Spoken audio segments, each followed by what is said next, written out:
የፊት ቆዳ ላይ የሚወጡ ሽፍታዎችና ነጠብጣብ ምልክቶች በአብዛኛው በወጣትነት የእድሜ ክልል ላይ ይስተዋላሉ።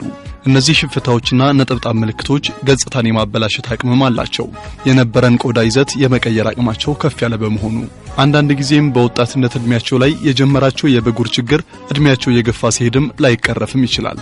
ብጉር በፊት ላይ የሚወጡ ሽፍታና ከፍ ያሉ እባጭ አይነት ነገሮች መጠሪያ ሲሆን እነዚህ ሽፍታዎችና እባጮች አንዳንድ ጊዜም ከፊት በተጨማሪም በደረትና በጀርባ ላይ ሊወጡ ይችላሉ።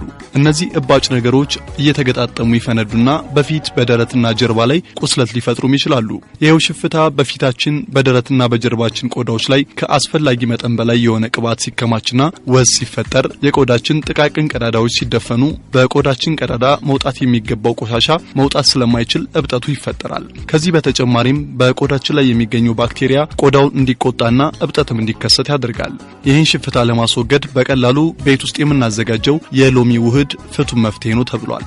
አንዱን ሎሚ ከሁለት በመሰንጠቅ በንጹህ የብርጭቆ ውሃ ውስጥ ጨምቆ ማዘጋጀት፣ ፊታችንንም በንጹህ የፊት ሳሙና ታጥቦ ማድረቅ፣ ከዛም ደግሞ ንጹህ ጥጥ ወይም ጨርቅ አዘጋጅተን የሎሚውን ፈሳሽ በመምጠጥ በተጎዳው ቆዳ ላይ በጥንቃቄ ማዳረስ፣ ያንን የሎሚ ፈሳሽም ለ10 ደቂቃ ያህል ፊታችን ላይ እንዲቆይ ማድረግ ነው። ከ10 ደቂቃ በኋላም ፊትን በንጹህ ውሃ በመለቃለቅ በቀን 2 ጊዜ መደጋገም አንዱ መፍትሄ ነው ተብሏል። ሌላኛው መፍትሄ ደግሞ የሎሚ ጭማቂና 2 የሾርባ ማንኪያ ማርን በንጹህ ብርጭቆ በአግባቡ በማዋሃድና የተዋሃደውን በንጹህ እጃችን ላይ በማድረግ የቆዳችንን ክፍል መቀባትና ለ5 ደቂቃ ማቆየት። ሌላኛው መፍትሄ ደግሞ 1 የሾርባ ማንኪያ የተፈጨ ቀረፋና 2 የሾርባ ማንኪያ የሎሚ ጭማቂን በመጠነኛ ውሃ በመቀላቀል በፊታችን ላይ ቀብቶ ከ15 እስከ 20 ደቂቃ ማቆየትና መታጠብ ሽፍታን ለማስወገድ መፍትሄ ነው ተብሏል። እንደ ሄልዝ ኬር ማጂክ መረጃ